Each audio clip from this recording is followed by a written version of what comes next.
Hola, and welcome to Estoy Aquí, Lehigh Valley Latino Roots. My name is Genesis Ortega, and I'm your moderator this evening. Tonight, we're joined by a panel of Lehigh Valley Latinos, each with deep roots in this region. Together, we'll explore their personal stories and lived experiences growing up here in the Lehigh Valley. Through this discussion, we hope to capture the voices and stories of our community, stories of identity, struggle, accomplishments, resilience, and the future. Now it's my pleasure to introduce our panelists this evening. Edie Cintron was just 9 months old when her family moved from Puerto Rico to Bethlehem, where her father helped found the Puerto Rican Beneficial Society. A proud graduate of Lehigh University, Iris worked for 37 years in the Bethlehem Area School District, retiring as a supervisor of minority affairs. She spent her life mentoring students and recruiting Latino educators, making lasting contributions to our schools and community. Doris Rodriguez Corel is a lifelong Bethlehem resident and proud Puerto Rican daughter of Juan Nalin Rodriguez, a retired ESOL teacher in the Bethlehem Area School District and former director of field experiences at Moravian University. Doris has dedicated her life to education and uplifting generations of students across the Lehigh Valley. Judge Nancy Matos Gonzalez made history at 25 as the first Hispanic district judge in Pennsylvania. Over 30 years, she handled a heavy caseload and received numerous awards for her service. A proud Puerto Rican from Villalba, she now serves as a senior judge, educator, and tutor, still giving back to her Bethlehem community. Julio Guridi came to the Lehigh Valley at 14, not speaking English, and built a remarkable life. He served as a caseworker, educator, business owner, and was the first person of color elected to Allentown City Council. Now, executive director of the Allentown Housing Authority, Julio remains deeply committed to community service and leadership. Cristian Maldonado moved to Bethlehem from New Jersey in 2017 with his Puerto Rican family. He brings a fresh perspective to tonight's panel as the youngest participant, representing a new generation shaping identity and culture in the Lehigh Valley. Roy Ortiz moved from New York City to Bethlehem in 1999 with his wife and has been a leader in the Southside community ever since. As president of Linfield's Community Center and a lifelong mentor, Roy is passionate about helping families, empowering youth, and giving back to the next generation. Mirna Lopez Rivera is a proud Boricua, born in Santurce, Puerto Rico, and raised in Bethlehem with deep family roots. After careers at Bethlehem Steel and B. Braun, Mirna retired and authored a family history book, Living La Vida Lopez, a beautiful tribute to heritage, storytelling, and Puerto Rican traditions. Iris, let's start with you. Why don't you introduce yourself to our audience? Where did your family's journey begin? Hi, my name is Edie Sanchez Cintron. My family came from Puerto Rico to New York City because that's what people did in the late 40s. I was born in New York City. I would have liked to have been born on the island, but you take what you can get. And when I was approximately 9 months old, my father had been working at Bethlehem Steel, and so therefore my mother moved here. She told her friends she was going to where Jesus was born, this place called Bethlehem, and left and came here and made Bethlehem their home. I've lived here all of my life, but my mother was from Lares, Puerto Rico. Need I say more about how she ran her household and how she insisted that we all always speak Spanish at home? I learned English when I went to school. I went through Holy Infancy, Bethlehem Catholic High School, Westchester University, and my dream was always to go to Lehigh University, and that's where I got my master's. After that, I went to work for the Bethlehem School District, where I stayed for almost 38 years. And now, I do this kind of stuff.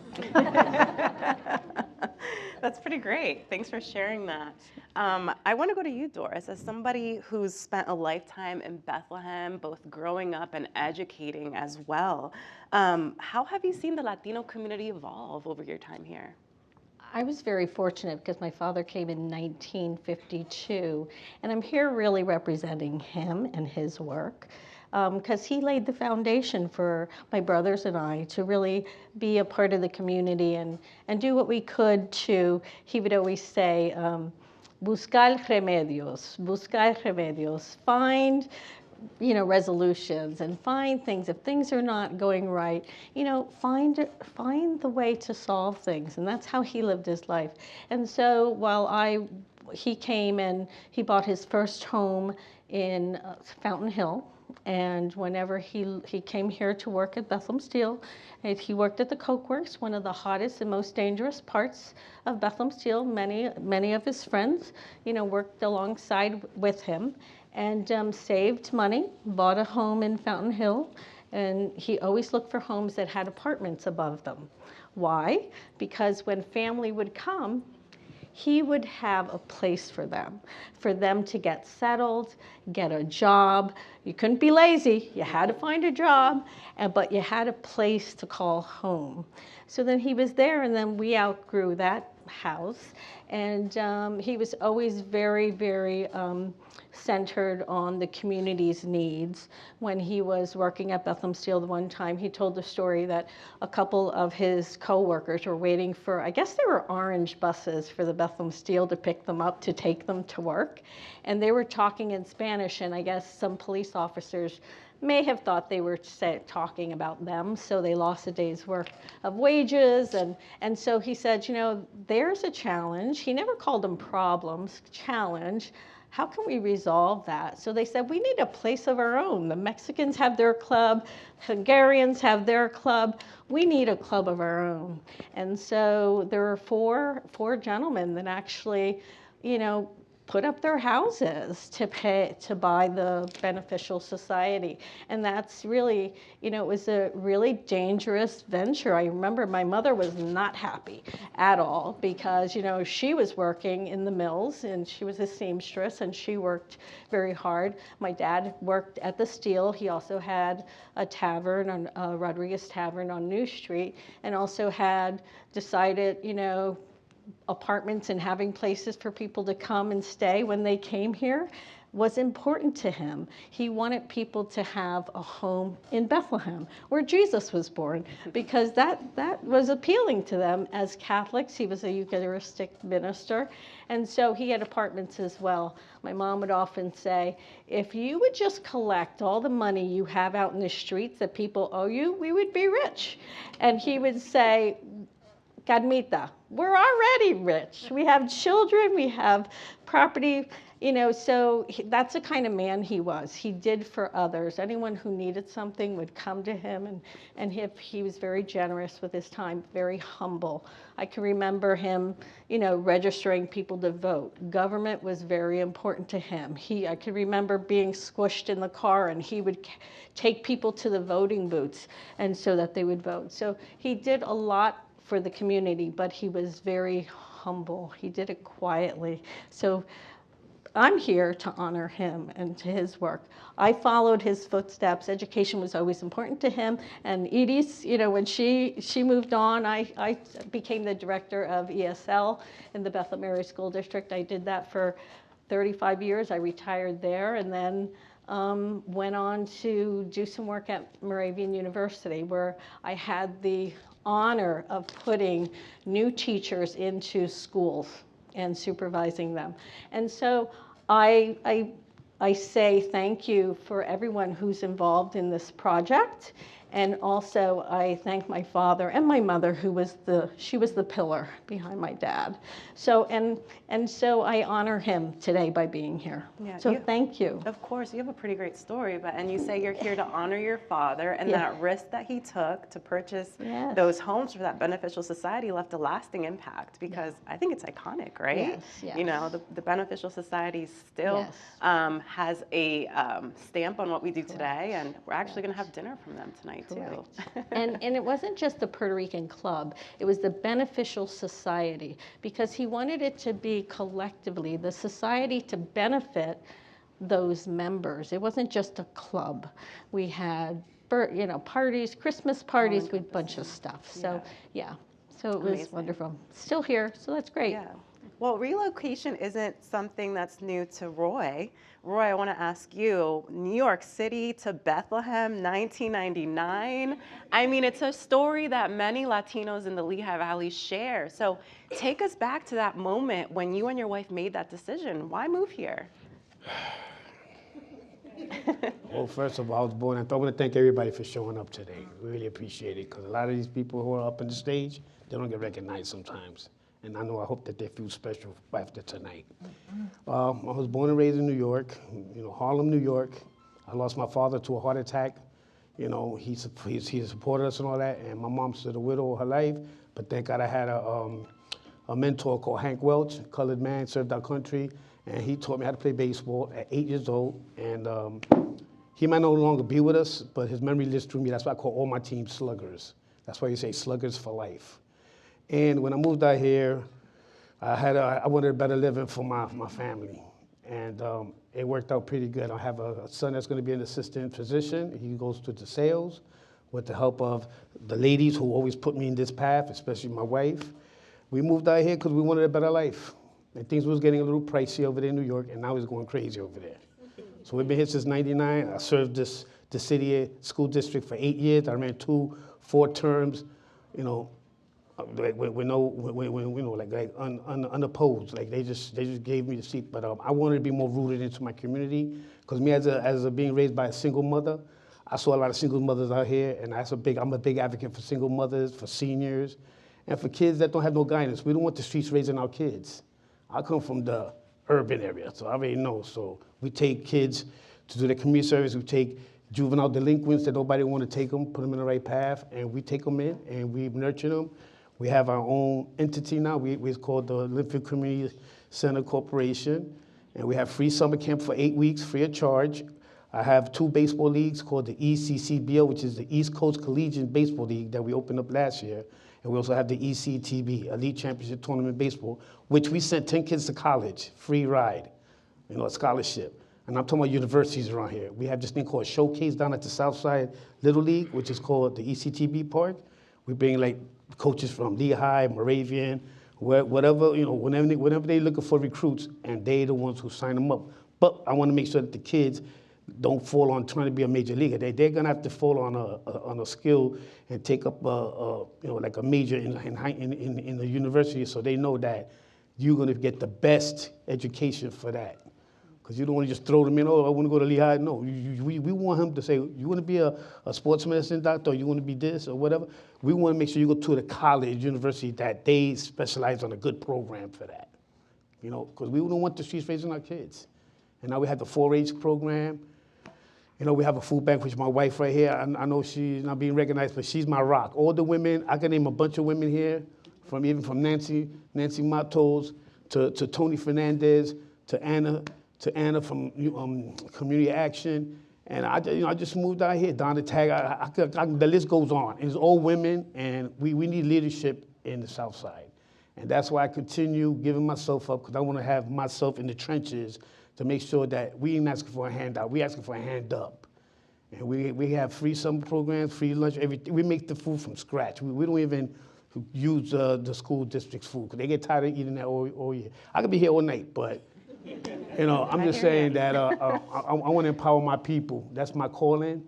And like I said, a lot of people might not be here with me now, but they living through, I'm living through them, and their spirit's living through us right here. Well, we appreciate your work. Thank you, Roy. Thank you. And you mentioned that there's a lot of people in this room, and I want to recognize that too. We have a lot of legends here tonight, not just on this panel, but in this room. And so we thank you all for your contributions that you've made here in the Lehigh Valley. No contribution is too small when we're talking about this. We just opened up. We just became our own 501c3 after 14 years. We also have a food bank. Through Second Harvest, we serve over 300 people every 2 weeks. And that's one thing that they really need out here. We look for, like I said, looking out for the seniors, any kinds of walk of life, we're going to take care of them. It's just that we don't want the streets raising our kids. And we have police programs, and we have a lot of programs. You got to be in it to win. You got to stay busy living, not dying. And I don't want no kids having no excuse, because I'm a prime, person that went through it. You know, and there's kids that the mothers go up to me. I'm gonna be real, y'all. I'm not playing. I'm just saying. They told my son wouldn't be in the gang. I'll take them to where I live at, and they come back like this. I don't need to go to put them in scared straight. I'll take them straight to go to the 21st floor of the project. Let's walk down the steps. 1 week you want to be a blood, 1 week you want to be a Crip. They come back, they quiet like this. And I don't tell them where I'm taking them at. Oh, he goes, I said, nah, I'm taking you to the trip. I'm taking you to my hood. That's why mentorship is really important. You have to, because Yeah. you know what's gonna happen when they're behind bars. Well, I want to talk about trailblazers, pioneers. Nancy, I mean, you're the local face of that. You made history at 25 with your election. What did that mean for you, especially, you know, coming from Puerto Rico? What did that mean for you and your family? Well, it's interesting that I'm sitting right next to you because I know he was your father. He was such a special man that I think so many of us in the community felt that Naling and Ismael Garcia were like our godfathers. They're just two very humble men who continued to give, and because of that, I was able to do what I ended up doing. They were such an essential part of that. I will say to you that if I would tell my story, and keeping in mind the finding the roots, I have to say that my parents, my mother, Aida Matos, she was from Villalba, Puerto Rico, and she was thirsty to learn. She loved school. She wanted to go.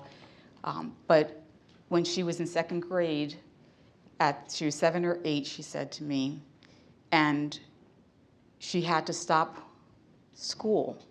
And there's no pictures of her, right, which isn't that unusual for that time period. But she could tell me that she did not go to school because that's when her work life began at that age. And her father worked on a plantation at that time. It was a coffee plantation. And she had to go help her family pick the beans. And she said it was in Puerto Rico and it was in Villalba. And it was high up deep into the mountain where she said the altitude, it was just so cold there because that's how it was. And she begged to stay in school. When I had conversations with her in preparation for coming here, she said, I wanted to be in school so bad. She couldn't. But to this day, my mother, she can read and she can write. And it speaks to her determination, it speaks to her level of intelligence, and it speaks to the fact that she's very resourceful and just finds a way to do things. She truly does. I'm a firm believer of different types of intelligence, and my mother's are her resourcefulness. I mean, she can, and her naturalistic intelligence. But her father told the boys they did not have to quit school. They could stay in school. But the true injustice for her was that they chose to quit school and they wanted to go to work. So her life as a woman was completely different. Okay, that's a given. But she says her life got better at 10 because he ended up getting the job as the manager there on the plantation and converting it from coffee to sugar cane. And she said life got better and she didn't have to work any longer, but she was responsible for taking care of all the clothes washing, and she did it in the creek. And I mean, my mother has had the good fortune of living, she's 92 years old right now.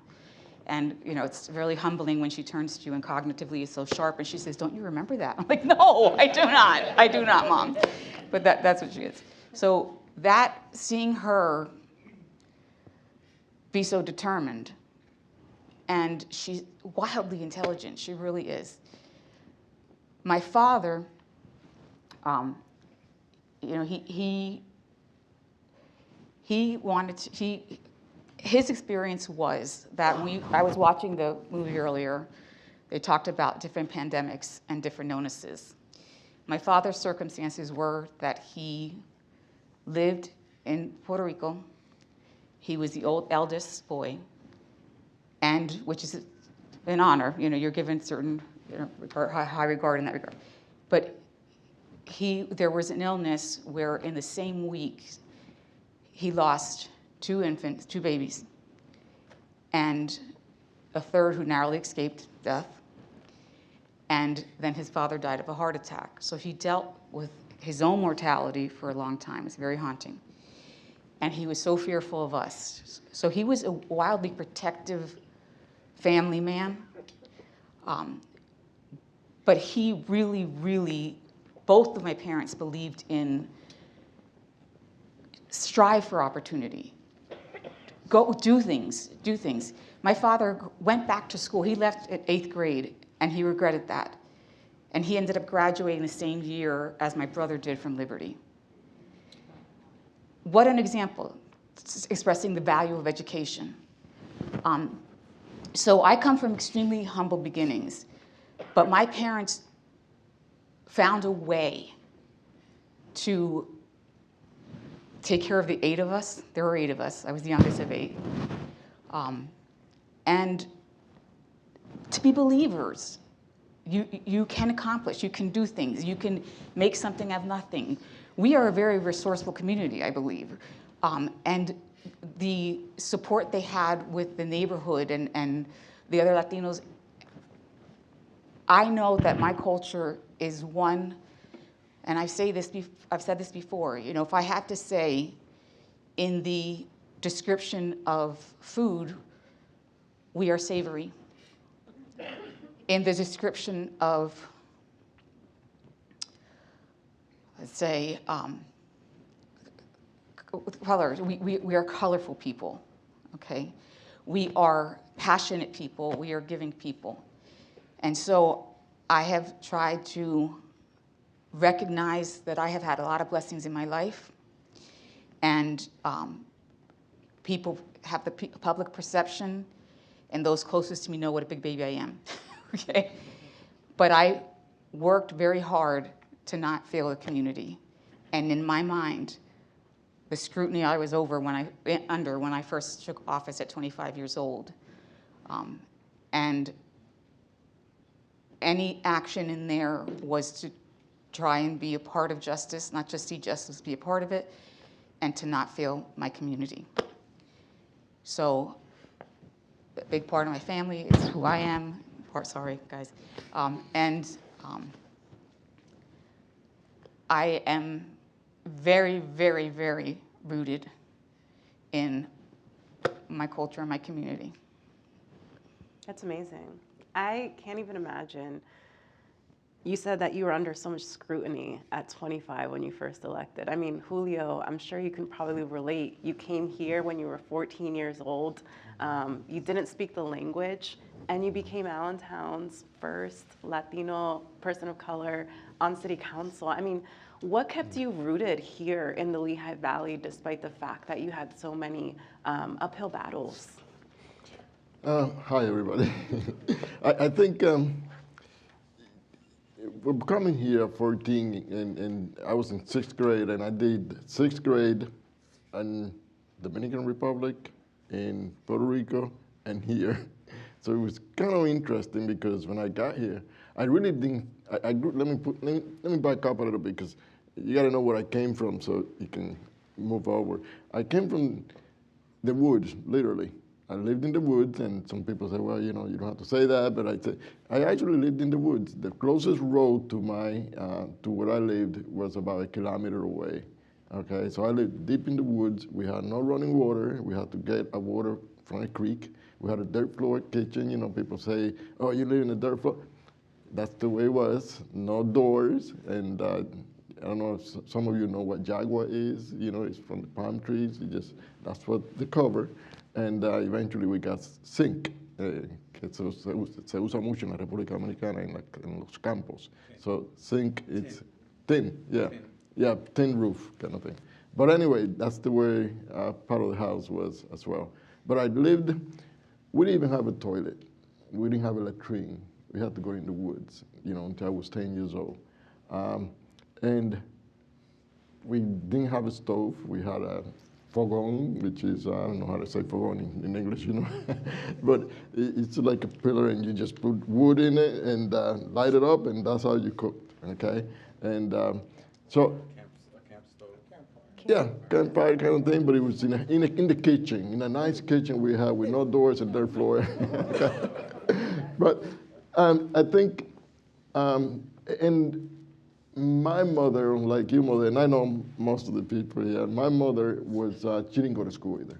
She had me, she was working for somebody in Santo Domingo, and when she had me, she couldn't keep me in the house, so she took me to my maternal grandparents. So, and my grandfather never went to school, my grandmother never went to school either. So he didn't know how to write or read, she didn't know how to write or read.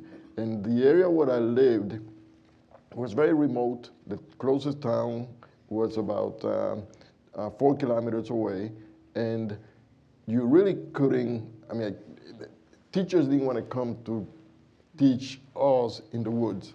So I started school probably when I was, I think about 7 or 8 years old. But I was barefooted, short, and a little t-shirt that would break, like holes and things that you probably, today you probably don't even see in National Geography anymore. But that's the way it was, okay? And I lived with my grandparents until I was 10 years old. I had 2 sisters, and never lived with my mother. My mother went back to work in the capital. And my grandparents had 6 girls. And they had to tell me when my mother came to visit, they had to tell me which one my mother was, because the girls would come over to my aunts. So I really didn't know who my mother was until they told me. And then eventually I grew up, and when I was about 8 or 9, I could distinguish her because she was the oldest one, and she was the lightest skinned one as well. So I could say who my mother was at the age of probably 8 years old. But I grew up with my grandparents, and just as soon as I started walking, I was my grandfather's right-hand person. So I had to get the mule or the horse every morning for him to go and work in the field. And work in the farm. We had cocoa trees, we had coffee trees, cows. I had to tie up the little calves, in the morning. I mean, at nighttime. So if you ever lived in the countryside, in a farm, you kind of understand what I'm talking about. Otherwise, you're lost. But it was just different, okay? And eventually, my mother, although she didn't know how to write or read, she went to get a visa, an American visa, to try to go to Puerto Rico with a friend of hers who actually had a beauty salon, just like my wife does. And her friend took it over, and when her friend got a visa, she couldn't get a visa because she didn't know how to write her name. So they kind of sent her back, so she learned how to write her name. And went back several months ago, she got a visa, went to Puerto Rico. While she was in Puerto Rico, she overstayed her visa. Eventually, she kind of put something in her belly, make believe that she was pregnant. And that was pretty common at that time, by the way. And she overstayed her visa. If Trump would have been there, she would have been back. But then, and that's a different story. So what happened is she eventually married a Puerto Rican and was able to stay legally, got her green card, and then eventually went back and tried to get us our green card. So when I was 10 years old, we moved with my aunt, her sister, to the capital, to Santo Domingo. And it was kind of interesting because if you can think of like from that area to probably where Angie is, probably to where Genesis is, that was our apartment, okay? And it was one bed for my aunt and her husband, another bed for my 3 cousins, all girls, and then we had to put in a little kitchen, we put a bed for my 2 sisters and me, okay? And most of the time I slept on the floor. By the way, when I was in the countryside, in the campus, okay, I just slept on the floor every single day. I never slept in the bed because there was only one bed for my grandparents, for my grandmother and my grandfather. So it was totally different type of lifestyle that I had when I was growing up. Eventually, we got a green card after 4 years of trying. We tried several times and they denied it, and then we tried again. Then I had to get baptized again, and eventually we did it and moved over to Puerto Rico. Well, let me tell you something. I'm not even going to tell you what happened in Santo Domingo because it's too long their story. But in Puerto Rico, for the first time in my life, I had a bathroom inside the house. Okay? I even had hot water. And we had a car. I mean, I think the first time I can remember being inside of a car was when I was 8 years old. Somebody gave us a ride. But we had a car, we had a house I had my own bedroom. Can you believe that? I slept in a bed, actually. So it was totally different. Eventually, my mother had rented a restaurant. She leased a restaurant over there. It was 24 hours open, and she got robbed. We got robbed all the time. And eventually, we just moved to, she sold some of the things, and we moved to Bethlehem, to the land of God where Jesus Christ was born, right? So we moved to Bethlehem. Bethlehem still was at its height over there, and I lived right across Bethlehem still, right over there, right on Evans Street. If you remember Casablanca, some of you heard of Casablanca? It was right there where the Casablanca used to be. And eventually, it came in the middle of the winter, so it was kind of tough because it was a big snowstorm when I came, and we weren't prepared really. So I went to Donegan, then to Braco, and so I met this wonderful lady in Braco Middle School, okay? And she was my homeroom teacher for 3 years. And she just guided me to what I could do in life that I had no idea about college and, you know, all these things. And eventually I went to college, but this lady is sitting right over there. Right over there. Iris St. John has been. And there were a lot of people, you know, my stepfather was Puerto Rican, and we actually had the kitchen of the Puerto Rican club. So if you remember Jaime and some of those people, and Jaime we got now, but the kitchen that they had the Puerto Rican club, so we had it back in 1975 when I first came here, 1975. So I was at the Puerto Rican club. I knew everybody there. I knew Nelin, I knew We're all connected. todos, Rosario. It's a long story, but I'm going to have to cut it because I could tell you later if you have any questions. I'd be happy to tell you my life just turned around so much. You know, lived in the housing projects, and now I'm running the housing authority. So different story, but it's a very rewarding story, and I'm very happy that I'm here with you. Real quick though, Julio, tell me about being on council. Tell me about that. Oh, that. that little thing that took 2 decades. So I think what happened is when I went to East Stroudsburg University eventually, and then I went to IUP, Indiana University of Pennsylvania. I got my master's. So when I was in 10th grade, I used to weld a bicycle in Ross Bicycle. Some of you from the old days may remember there used to be a bicycle company here we used to build. So I learned how to weld bicycles, right? When I was there, I was like the youngest guy there. And I wanted to quit school in 10th grade because my 2 sisters had quit school. And we went to Liberty, and I wanted to quit school. I was going to Freedom. And my mother said, you know, she never went to school. I would be the first one in my family ever to graduate from high school. So I did that. I made some money in the summertime and bought a car so I can go to school. And then I went to work right after school. And then from school, actually, I was in 10th grade. I wanted to do 11 and 12 in the same year. And make a long story short, they eventually let me do it after a lot of fights. And did that. And went and finished, did 11 and 12 and worked at the Boys Club in Pembroke. And my life turned, went to East Stroudsburg University. From East Stroudsburg University, went to Indiana University, did my master's, came back. And I loved the community. My second year in college, my family moved to Florida. So I stayed here by myself.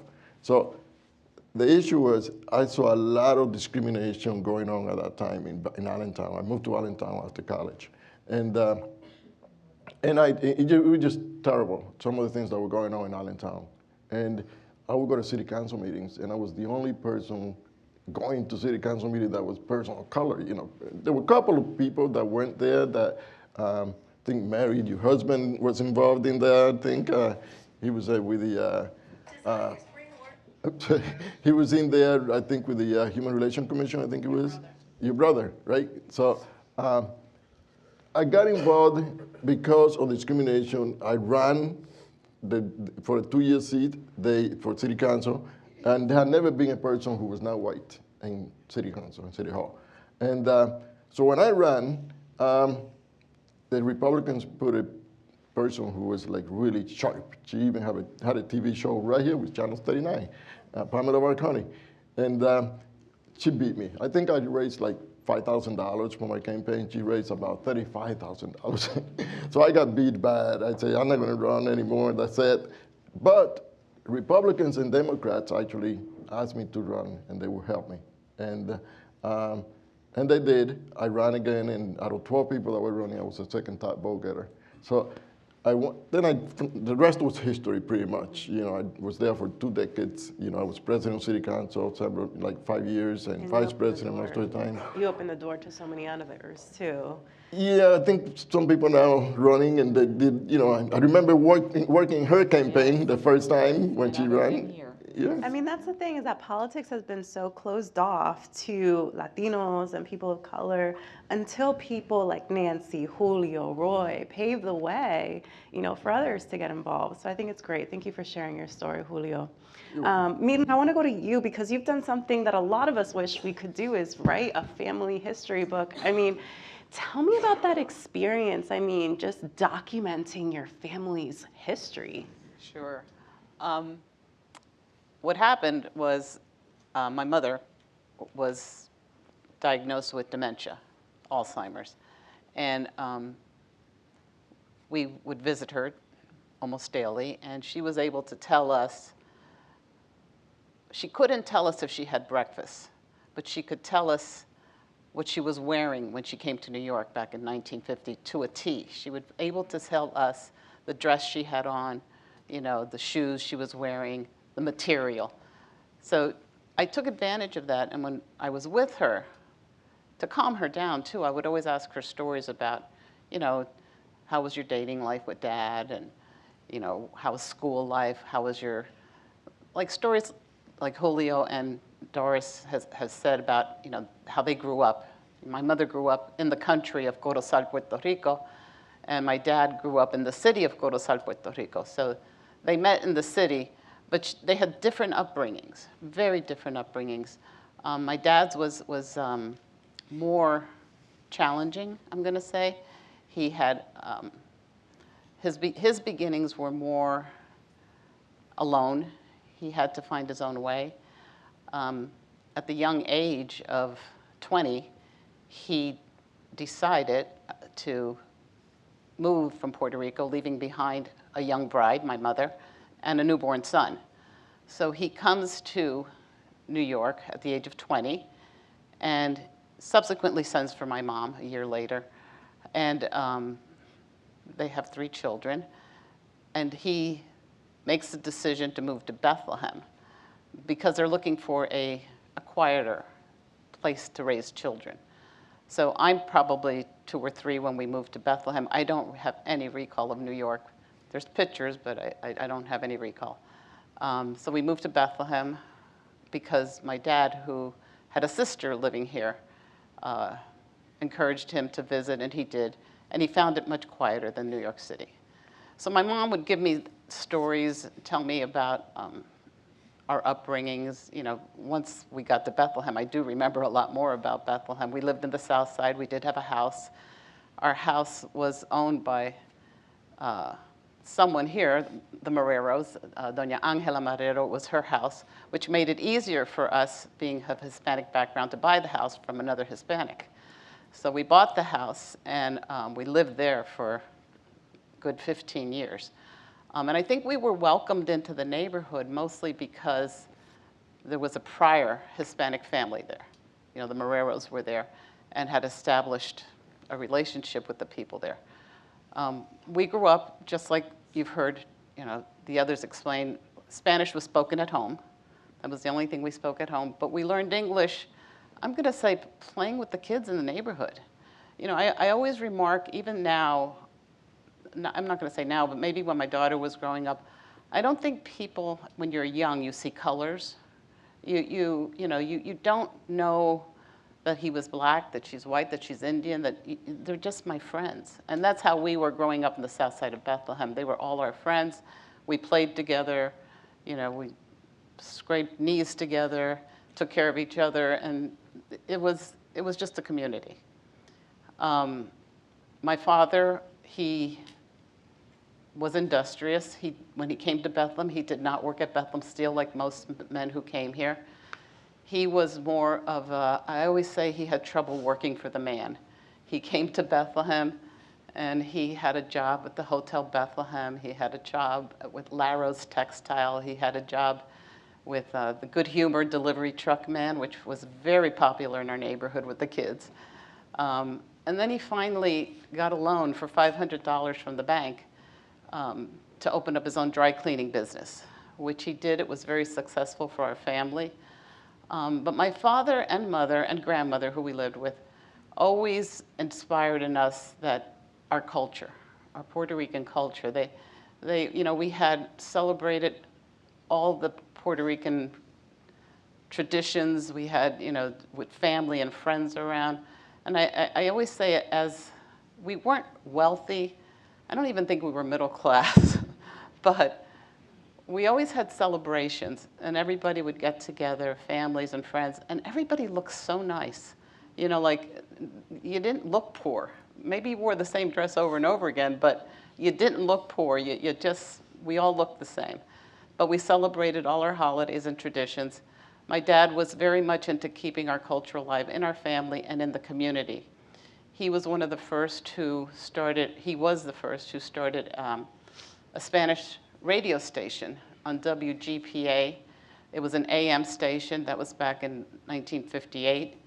And subsequently, he started the first Spanish TV show, the Ralph Lopez Show, which was on Channel 69, WFMZ, and he would broadcast shows from Goya Foods would do shows.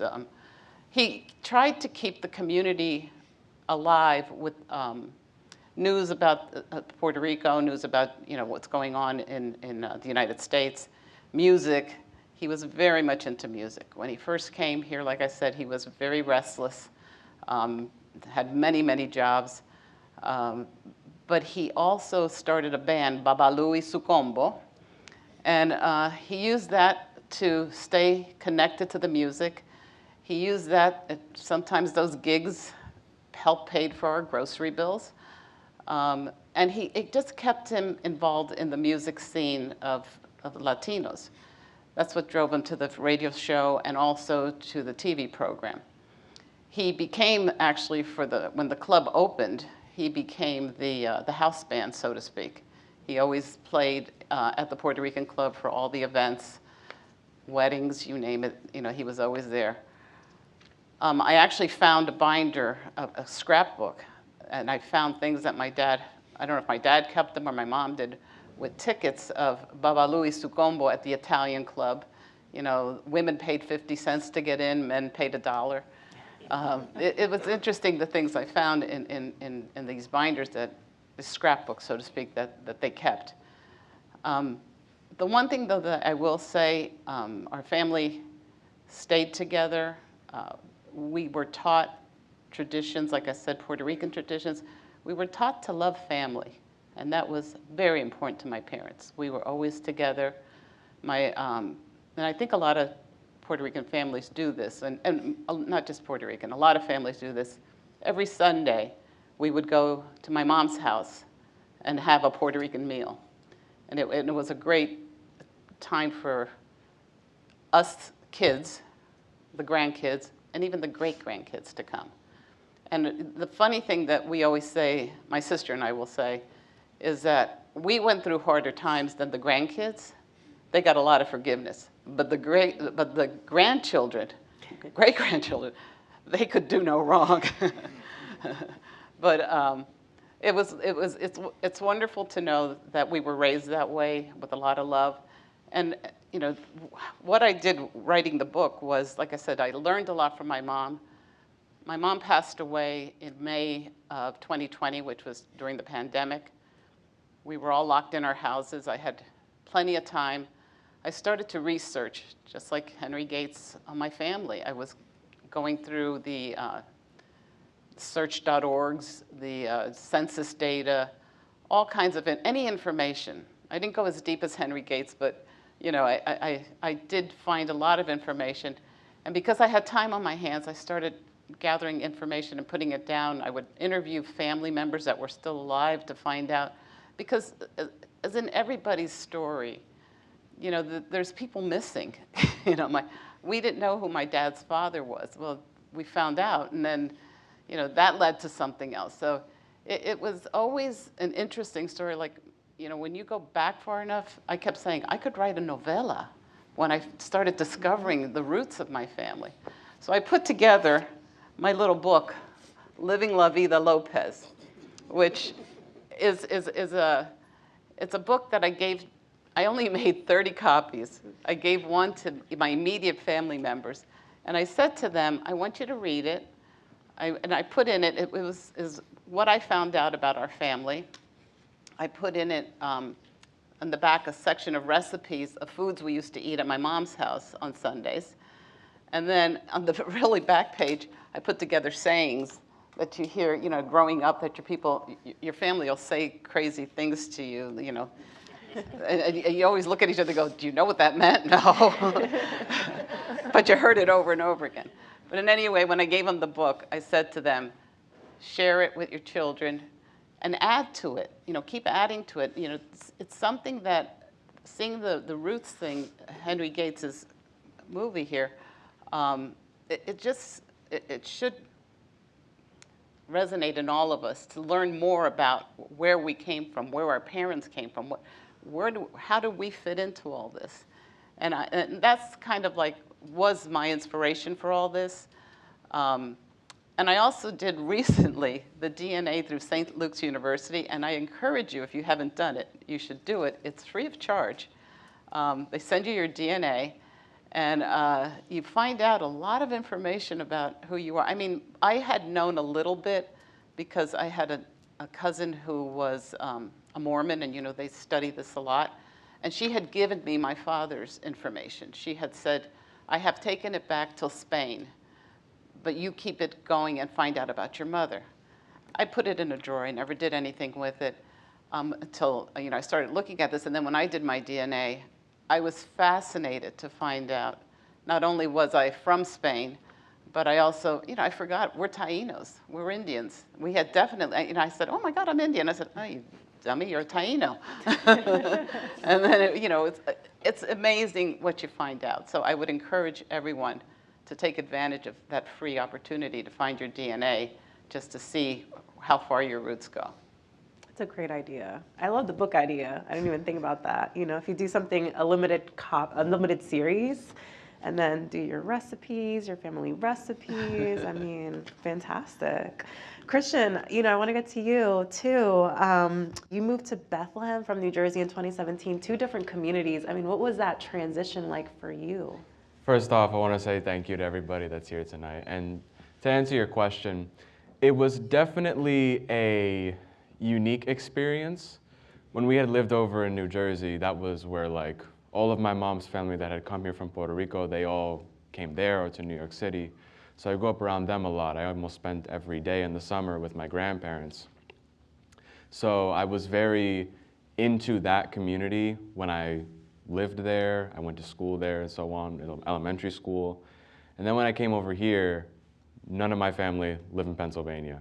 I have family in New Jersey, I have family in New York, obviously in Puerto Rico, some in Virginia, none in Pennsylvania. So when I came here at first, it was, I'm not gonna lie, kind of a lonely experience, because you kind of have the immediate people in your house and then you don't know anybody. But like everybody, you know, you get to grow and know people around here. And I didn't even know that there was a huge Puerto Rican population here before I came here. Even in all of Pennsylvania, I never knew any of that. But, you know, like everybody else, I grew and I learned, and now I'm here, and now this is home, so. What has it been like now that you've been here for a few years? Has the community embraced you? I would say the community has embraced me generally, you know. Obviously, there's parts of me that still miss my grandparents and my mom's family as well. But I would say, you know, I've been here already since 2017. That's a while ago. That's before COVID. So I know that feels like forever ago, right? I know. So it's been a while now, and now that I definitely feel more at home here than I did when I first came. So. Let me ask you this, because Julio mentioned, you know, seeing some discrimination, you know, when he was growing up. I'm sure all of us on this panel, myself included, have experienced some discrimination. As the youngest person on this panel, have you seen that in your experience? I definitely have, but not to the same extent as the other people here, even my grandparents. I'm fortunate enough to live in a time that is a lot more accepting and tolerant of people who may come from different cultures or speak different languages. So the way that I've experienced it, it's never in a direct sense, you know, but it's kind of like the way that people brush you off. You get what I'm saying? It's the things that they say to you that those statements that are like, you call them on it and they're like, whoa, I was joking, what are you talking about? Microaggressions. Exactly. But thankfully, you know, that's nowhere near as bad as some of the verbal or even physical abuses that like some of my grandparents had to go through when they came over here. Like my grandfather, he was the first one in my family to come to the United States in the 50s, and that was a very, very different time. Even in New Jersey, that was a very different time that was a lot less accepting than today. So. And hopefully we'll live in a world where that doesn't happen anymore, you know, where we can be Latino and we can embrace our identity and we won't have to experience any type of discrimination. Iris, I want to go to you, back to you. It's been a while since we heard from you, but you know, after settling in the Lehigh Valley, what were some of the earliest ways that your family connected or tried to stay connected to your culture, you know, and how did that shape your identity? Well, as I said earlier, my mother was a firm believer that we needed to speak Spanish, and that came with learning your culture. So I lived in a culturally rich environment at home and in the community that they had made for themselves when they first came here. We were one of, like, I think 5 or 6 families that first came to Bethlehem. I think your parents and the Lopez's and the Rodriguez's were here. It was worth noting that many of the people who first came all worked at Bethlehem Steel, the men, which made it, I think, easier and more tolerable for them to be able to, you know, evolve safely.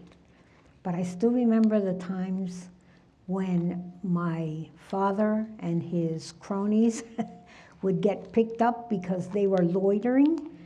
What they were doing was playing dominoes in front of the house. And they were making noise, and the majority culture didn't like that.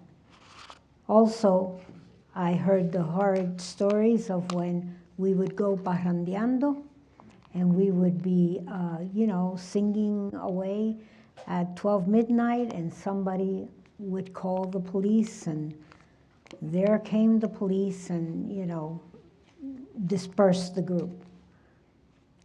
Now, as I think back, I think not gone are the days, but almost gone are the days when that kind of thing happens. Now, if they call the police because we're out there parrandeando, they say, oh, that's the Puerto Ricans caroling. They'll go in the house soon. They no longer, you know, pick our men up for loitering and playing dominoes. And you know, our rich culture is rich in many areas, music, and everybody knows that we play it a little, you know, the volume up. That's the way we like to hear it. We speak that way too. We tend to speak louder than the majority culture, and Sometimes we even sound abrasive or offensive to some people. But you know what? That's us. And even though our parents, paved the way for us all, I really do believe that they suffered a lot. And they tried to make life easier for us as we were coming up. One of the ways that takes care of that is through education. Because now someone said the situation is more tolerable. Sure, because we finally did our best trying to educate our neighbors about who we are, how we live, and what a beautiful culture we have.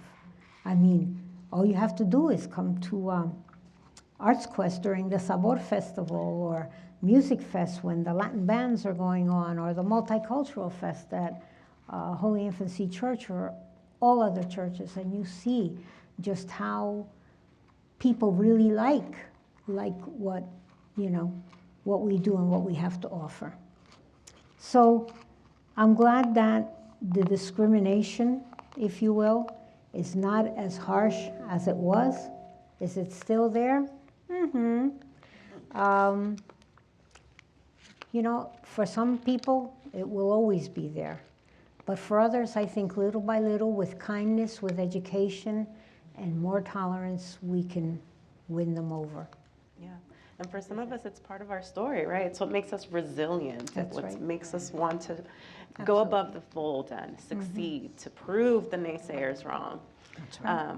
We unfortunately have reached the end of the program, but I do want to challenge all of you to tell me in 45 seconds or less, this program is about finding your roots. As you think back on your personal stories and your personal journeys, what is your most proud, most defining moment in your life? Why don't we start with you, Nancy? I'm going to talk about a professional moment rather than the personal one, because they're both to me, really. But when I was 25 and I was running for election,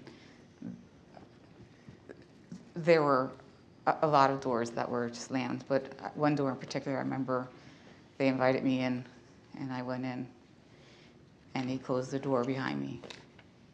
And he made such comments that aren't even appropriate, really, for here regarding Puerto Rican women and what our men do and whatever it may be. And I'm in his house, and his son from somewhere else in the house heard this loud, boisterous thing, and he came downstairs. And I, gracefully as I could, left, and I went home, and I cried, and I cried, and I cried, and I cried, and I cried some more. That man, believe it or not, did me a favor. Because prior to that, my goal was like 50 doors a night that I had to go door to door. And what he told me was, it is not enough. It is not enough. So I had to re-strategize and change the amount of doors that I was going to go to. And it was hurtful. It was so difficult. It was so hard. But we have to stand strong in our convictions in the fact that we have a lot to contribute in so many different ways. Art, music, whatever it may be. But it is still jarring. I sat next to Edie through the clips in the movies, and it was just jarring seeing, that you see the colonization in, an art form written. It's jarring. It just is. It is the reality. But yes, we can empower ourselves, for certain. But it takes grit, determination, faith, and you just can't give up. You just can't give up. Thank you, Nancy. Roy, I'm going to you next. The most thing I'm happy is that me and my wife been together for 30 years. And we're a power couple in Southside. And she loves the same work I'm doing, and we're made in heaven. I say God sent her to me, and she says God sent me to her. So we only worry about the youth, the seniors, the education, and you want to be somebody. Don't blame nobody because you only have one parent at home, or you may have two parents at home, or no parents. But if you need guidance, our center is a safe haven, and we're all colorblind. That means we take care of all kinds of walks of life. You know, and like I said, we want a hand up, not a handout. And if you want a little bit more about what we're all about, look, go on Facebook and log on to the Linfield Scoop, like a scoop of ice cream, LYNFIELD, and a scoop of ice cream, and you'll see the last 15, 16 years what we've been doing up there. That's what I'm most proud of, that we're continuing our endeavor for those who, you know, who are less fortunate. We're there, we're the people's champion, me and my wife. We're the people's champion, and the few handful of volunteers that are always there. So that's what I'm most proud of. Amazing, thank you. Linfield Scoop. I told that story because I wanted to tell the ending part of that, is that the day of my election, there were one woman who was, I don't recall how old anymore, she was in the late 80s, that never voted before in her life. And when I saw her coming to the polls, I said, I can lose this election. To me, that's a win. And the second was that there was a woman, a family member, who had a lot of sadness in her life. And I never saw the excitement ever in her before than that day.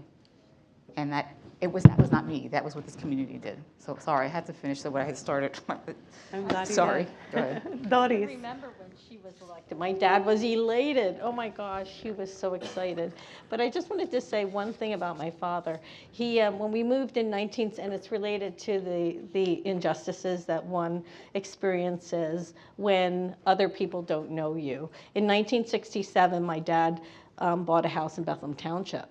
And there were not many Puerto Ricans in Bethlehem Township. So the neighbors were not really too happy with having me and my three older brothers who were very active and played ball and stuff there. So my dad bought that place because, one, there was an apartment above it, and also it had like an orchard. It had 3 apple trees, 3 pear trees, apricot tree. I didn't even know what an apricot was. Plum trees, cherry trees. So to him, it was like he was going back to farming because he had left a 50-acre farm, and then he bought this house. But whenever my brothers would get the apples and stuff, the first bag of apples went to the neighbors because you kill them with kindness and you show them who you are. And so through those efforts, you know, buscar un remedio, find a resolution. Don't just harp on what's not right. But for me personally, I want to say in 1999, I was finishing my second master's in bilingual bicultural studies at Immaculata, and I had finished a Penn State ESOL acquisition master's, and I love teaching. I had gotten an award, the 2000 Millennium Teacher Award, and I love teaching. I never wanted to be an administrator. Iris knows. And so they came to me and asked and said, you know, you should really take this position. I thought, I'm not an administrator, I'm a teacher. I want to teach kids. But I was convinced, and it was the best thing in my life, because then I was able to really, you know, address other needs. And sometimes I felt like I had to wear fatigues to work because, you know it, you really had to really battle nicely with a smile and you know, to get things done, because sometimes you really had to fight for our children. And I was most proud of that in my career. Thank you for sharing that. Julio, 45 seconds or less. Sorry. I'm gonna take less. Okay, 2 things. One is when I became president of City Council. Okay, and I felt like running the city of Allentown. The other was when I ran for mayor, and we really thought that we won. You know, people went to bed thinking that we won mayor. Something happened inside there, but I'm not gonna talk about that. But it was having my family. My wife is over here. My son is over here. Having my family all feel proud and talking, and you know, we're crying about it, and you know, we went to bed thinking we won, and then the next morning something happened, one of the scanners broke, and now somebody else is a mayor. But anyway, that's probably the most proudest moment in my life. Thank you for sharing, Julio. Christian. So for me, probably the moment in my life that made me most proud of my roots was probably watching my parents buy their first home. Because, you know, back when we lived in New Jersey, because of different things, you know, like with the location being right next to New York City and also with the gentrification, you know, the houses there are really expensive. And when they lived over there, they told me this, like, they didn't think they were ever gonna buy their own home over there. It was like impossible. But they started thinking a little bit outside of the box or outside of the state in that sense. And they bought their first home here in Bethlehem, Pennsylvania. And I didn't realize it at the time because I was a little kid. So, but now looking back, I realized that that really was not just a turning point for me, but a turning point for them. And for them, I'm really proud of that moment. Thank you, Christian. And Mirna. I don't think it's a moment. I think it's my experiences. Growing up in Bethlehem, when I was going to high school at that time, I graduated in '72, and women were not told, I mean, you had choices of being a teacher, a nurse. You didn't have a lot of opportunities expressed to you.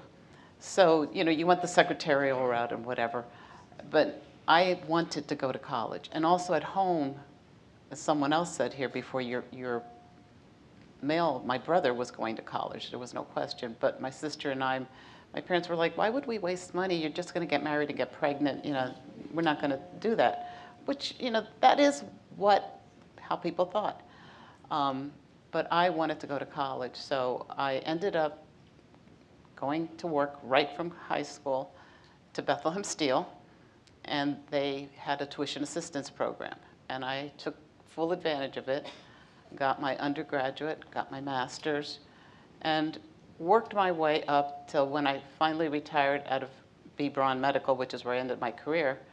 I was the vice president of the Human Resources Group. And I was extremely proud that I was able to accomplish that when back, you know, when I was in 1972, people were saying, you could be a secretary, you could be a teacher. So to me, it was a lifetime accomplishment, not one accomplishment that I felt. And I'll always say this, my daughter's in the audience. I know she wants me to say that it was when she was born, but that wasn't it. That was miserable.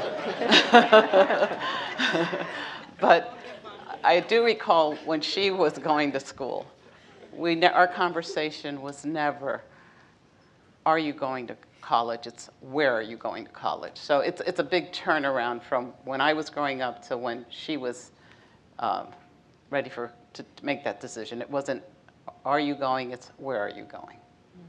But you know, having her was okay too.